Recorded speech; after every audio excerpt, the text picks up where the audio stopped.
ಎಲ್ಲರಿಗೂ ನಮಸ್ಕಾರ. ಶ್ರೀರಂಗಪಟ್ಟಣದ ರಂಗನಾಥ ಸ್ವಾಮಿ ಆಶೀರ್ವಾದ, ನಿಮಿಷಾಂಬ ದೇವಿಯ ಆಶೀರ್ವಾದ, ಚಾಮುಂಡಿ ತಾಯಿ ಆಶೀರ್ವಾದ ಯಾವತ್ತೂ ಕೂಡ ದರ್ಶನ್ ಅವರಿಗೆ ಇರಲಿ ಅಂತ ನಿಮ್ಮೆಲ್ಲರ ಪರವಾಗಿ ನಾನು ಕೇಳ್ಕೊತೇನೆ.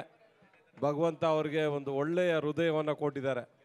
ಎಲ್ಲರನ್ನು ಬೆಳೆಸೋಂಥದ್ದು. ಈಗ ಇಷ್ಟೊತ್ತು ಅನೇಕ ಕಲಾವಿದರು ವೇದಿಕೆ ಮೇಲೆ ಬಂದಾಗ ತುಂಬ ಪ್ರೀತಿಯಿಂದ ವಿಶ್ವಾಸದಿಂದ ಅವರು ನಮ್ಮನ್ನು ಬೆಳೆಸಿದ್ದಾರೆ, ನಮ್ಮ ಜೊತೆ ನಿಂತಿದ್ದಾರೆ ಅನ್ನೋ ಮಾತುಗಳನ್ನು ಅವ್ರು ಹೇಳ್ತಾಯಿದ್ರು. ಇದಕ್ಕಿಂತ ಇನ್ನೇನು ಬೇಕಾಗಿದೆ ಒಬ್ಬ ಮನುಷ್ಯನಿಗೆ? ಸಕ್ಸಸ್ ಅಂದರೆ ಅವರೊಬ್ಬರೇ ಸಕ್ಸಸ್ ಅಲ್ಲ, ಎಲ್ಲರೂ ಸೇರಿದಾಗ ಮಾತ್ರನೇ ಅದು ಸಕ್ಸಸ್ ಆಗುವಂಥದ್ದು. ನಾನು ಕೂಡ ಕಳೆದ ಒಂದು 15 ವರ್ಷದಿಂದ ಅವರ ಸ್ನೇಹಿತನಾಗಿದ್ದೇನೆ. ಅವರು ಅಂಬರೀಷ್ ಅಣ್ಣ ಅವರು ನನಗೆ ತುಂಬ ಆತ್ಮೀಯರು. ಮಂಡ್ಯ ಅಂತ ಹೇಳಿದಾಗ ನಮಗೆಲ್ಲ ಪರಿಚಯ ಆದಂಥದ್ದು ಅಂಬರೀಷ್ ಅಣ್ಣನ ಮೂಲಕನೇ. ಆದರೆ ದರ್ಶನ್ ಅವರು ಡಾಕ್ಟರ್ ರಾಜ್ಕುಮಾರ್ ನಂತರ, ವಿಷ್ಣುವರ್ಧನ್ ಅವರ ನಂತರ ಅಂಬರೀಷ್ ಅಣ್ಣನನ್ನು ನಾವು ಯಾರೂ ಮರೀಲಿಕ್ಕೆ ಸಾಧ್ಯ ಇಲ್ಲ. ಆದರೆ ಅಂಬರೀಷ್ ಅಣ್ಣನಿಗಿಂತ ಹೆಚ್ಚು ಪ್ರೀತಿಯನ್ನು ಯಾರಿಗಾದರೂ ಕೊಟ್ಟಿದ್ರೆ ಮಂಡ್ಯದ ಜನಕ್ಕೆ, ನಮ್ಮಂಥವರಿಗೆ, ನಿಮಗೆ ಅದು ದರ್ಶನ್ ಅವರು ಮಾತ್ರನೇ ಅಂತ ತುಂಬ ಪ್ರೀತಿಯಿಂದ ಹೇಳೋಕ್ಕೆ ನಾನು ಇಷ್ಟಪಡ್ತೇನೆ. ಅವರು ಒಂದು ಸಲ ಯಾರಿಗಾದರೂ ಮನಸ್ಸನ್ನು ಕೊಟ್ಟರೆ ಅವರು ಕೊನೆ ಉಸಿರಿರೋವರೆಗೂ ಅವ್ರನ್ನ ಬೆಳೆಸೋವಂಥ ಕೆಲಸವನ್ನು ಮಾಡ್ತಾರೆ. ನಾನು ನೋಡಿದ್ದೇನೆ. ನಿಮ್ಮ ಸೆಲೆಬ್ರಿಟಿಗಳ ಹೆಸರನ್ನು ಅವರ ಹೃದಯದ ಮೇಲೆ ಹಾಕ್ಕೊಂಡಿದ್ದಾರೆ ಅಂತ ಹೇಳಿದ್ರೆ ಅವರೆಂಥ ಹೃದಯವಂತ ಅನ್ನೋದು ನಮಗೆಲ್ರಿಗೂ ಕೂಡ ಅರ್ಥ ಆಗ್ತದೆ. ಸಚ್ಚಿಯವರು ನನ್ನ ಆತ್ಮೀಯ ಸ್ನೇಹಿತರು. ಸಚ್ಚಿಯವರು ಅಂಬರೀಷ್ ಅಣ್ಣ ಇದ್ದಾಗಲೂ ಕೂಡ ಅವರು ರಾಜಕಾರಣದಲ್ಲಿರ್ಬೋದು, ಸಮಾಜ ಸೇವೆಯಲ್ಲಿರ್ಬೋದು ತುಂಬ ಸಕ್ರಿಯವಾಗಿ ಕೆಲಸ ಮಾಡ್ತಾಯಿದ್ರು. ಅಂಬರೀಷ್ ಅಣ್ಣನ ನಂತರನೂ ಕೂಡ ಅವರು ಸಕ್ರಿಯವಾಗಿ ರಾಜಕಾರಣದಲ್ಲಿದ್ದಾರೆ. ಅವರು ಜನಗಳ ಒಂದು ವಿಶ್ವಾಸವನ್ನು ಪಡೆಯುವಂಥದ್ದು ಇರ್ಬೋದು, ಜನಗಳ ಮಧ್ಯೆ ಇದ್ದು ಕೆಲಸ ಮಾಡೋವಂಥದ್ದನ್ನು ನಾನು ನೋಡಿದ್ದೇನೆ. ಅವ್ರು ಸ್ವಲ್ಪ ಮತದಲ್ಲಿ ಸೋತಿರ್ಬೋದು, ಆದರೆ ಅವರು ಜನಗಳ ಹೃದಯದಲ್ಲಿದ್ದಾರೆ ಸಚಿವರು ಅಂತ ನಾನು ತುಂಬ ಹೆಮ್ಮೆಯಿಂದ ಹೇಳ್ತೇನೆ.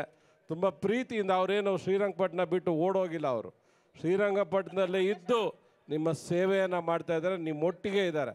ಅಂಥ ಒಬ್ಬ ವ್ಯಕ್ತಿಯನ್ನು ಬೆಳೆಸೋವಂಥ ಒಂದು ಕೆಲಸವನ್ನು ನೀವು ಮಾಡಿ, ನಾವು ಅವ್ರ ಜೊತೆ ನಿಲ್ತೇವೆ ಅಂತ ಮತ್ತೊಮ್ಮೆ ಹೇಳ್ತೇನೆ. ಈ ಕಾರ್ಯಕ್ರಮ ಆಗಬೇಕು ಅಂತ ಹೇಳಿದ್ರೆ ಸಚ್ಚಿದಾನಂದ್ ಅವರು ಎಲ್ಲರೂ ದರ್ಶನ್ ಅವ್ರನ್ನ ಕೇಳಿದಾಗ ಯಾವ ಕಾರ್ಯಕ್ರಮ ಬೇಡ ಅಂತ ಹೇಳಿದ್ರು, ಅವ್ರನ್ನ ಬಲವಂತವಾಗಿ ಒಪ್ಪಿಸೋವಂಥ ಕೆಲಸ ಮಾಡಿದ್ವಿ. ಯಾಕೆಂದರೆ ಅವ್ರಿಗೆ ಯಾವುದೋ ಆಚರಣೆಗಳು ಇಷ್ಟ ಇರೋದಿಲ್ಲ. ಅವ್ರು ಏನಾದರೂ ಆಚರಣೆಗಳನ್ನು ಮಾಡಿಕೊಂಡ್ರೆ ಅದು ನಿಮ್ಮ ಜೊತೆ, ಸೆಲೆಬ್ರಿಟಿಗಳ ಜೊತೆ ಮಾತ್ರ ಮಾಡ್ಕೋತೀವಿ ಅಂತ ಹೇಳಿದಾಗ ತುಂಬ ಪ್ರೀತಿಯಿಂದ ಅವರು ಒಪ್ಕೊಂಡು ಈ ಕಾರ್ಯಕ್ರಮಕ್ಕೆ ಬಂದಿದ್ದಾರೆ. ಅದು ಮಂಡ್ಯ ಜಿಲ್ಲೆಯಲ್ಲೇ ಶ್ರೀರಂಗಪಟ್ಟಣದಲ್ಲೇ ಮಾಡ್ಕೋಬೇಕು ಅಂತ ಎಲ್ಲರ ಇಚ್ಛೆ ಆಗಿತ್ತು, ಆ ಭಗವಂತನ ಇಚ್ಛೆ ಆಗಿತ್ತು. ಇವತ್ತು ಅವರು ಇಲ್ಲಿ ಬಂದು ಆ ಕಾರ್ಯಕ್ರಮದಲ್ಲಿ ಅವರು ಕೂಡ ಭಾಗಿಯಾಗಿ ನಮ್ಮೆಲ್ಲರ ಪ್ರೀತಿಗೆ ಪಾತ್ರರಾಗಿದ್ದಾರೆ. 100 ವರ್ಷ ಅವ್ರಿಗೆ ಆ ಭಗವಂತ ಆಯುಸ್ಸನ್ನು ಕೊಡಲಿ. ಈ ಚಿತ್ರರಂಗದಲ್ಲಿ ಅವರು ಚಾಲೆಂಜಿಂಗ್ ಸ್ಟಾರ್ ಮಾತ್ರ ಅಲ್ಲ, ಅವರು ಸೂಪರ್ ಸ್ಟಾರ್ ಅಂತ ತುಂಬ ಹೆಮ್ಮೆಯಿಂದ ಈ ಸಂದರ್ಭದಲ್ಲಿ ಹೇಳ್ತಾರೆ. ನಮ್ಮ ಪ್ರೀತಿ ಯಾವತ್ತೂ ನಿಮ್ಮ ಜೊತೆ ಇರುತ್ತೆ ಸರ್. ರಾಜಕಾರಣ ಯಾವುದೇ ಇದ್ದರೂ ಕೂಡ ನಿಮ್ಮ ಒಬ್ಬ ಫ್ಯಾಮಿಲಿ ಮೆಂಬರ್ ಆಗಿ, ನಿಮ್ಮ ಒಬ್ಬ ಅಣ್ಣ ತಮ್ಮನಾಗಿ ನಾನು ನಿಮ್ಮ ಜೊತೆ ಯಾವತ್ತೂ ಇರ್ತೇನೆ. ನಿಮ್ಮ ಪ್ರೀತಿ ವಿಶ್ವಾಸ ಹೀಗೆ ಇರಲಿ ಅಂತ ದೇವರಲ್ಲಿ ನಾನು ಪ್ರಾರ್ಥನೆ ಮಾಡ್ತೇನೆ. ಸಚ್ಚಿದಾನಂದ್ ಅವ್ರಿಗೂ ಕೂಡ ನಾನು ಅಭಿನಂದನೆಯನ್ನು ಹೇಳ್ತೇನೆ. ಅವ್ರಿಗೊಂದು ಜೋರಾದ ಚಪ್ಪಾಳೆಯೊಂದಿಗೆ ಅಭಿನಂದನೆ ಹೇಳೋಣ. ಸಚ್ಚಿದಾನಂದ್ ಇಲ್ಲ ಅಂತ ಹೇಳಿದರೆ ಇಷ್ಟೆಲ್ಲ ಕಾರ್ಯಕ್ರಮವನ್ನು ನಾವು ಇವತ್ತಿಲ್ಲಿ ಮಾಡೋಕ್ಕಾಗ್ತಾ ಇರಲಿಲ್ಲ. ಅವ್ರಿಗೂ ಆ ಭಗವಂತ ಒಳ್ಳೆಯದನ್ನು ಮಾಡಲಿ ಅಂತ ದೇವರಲ್ಲಿ ಪ್ರಾರ್ಥನೆ ಮಾಡ್ತೇನೆ. ನಮಸ್ಕಾರ.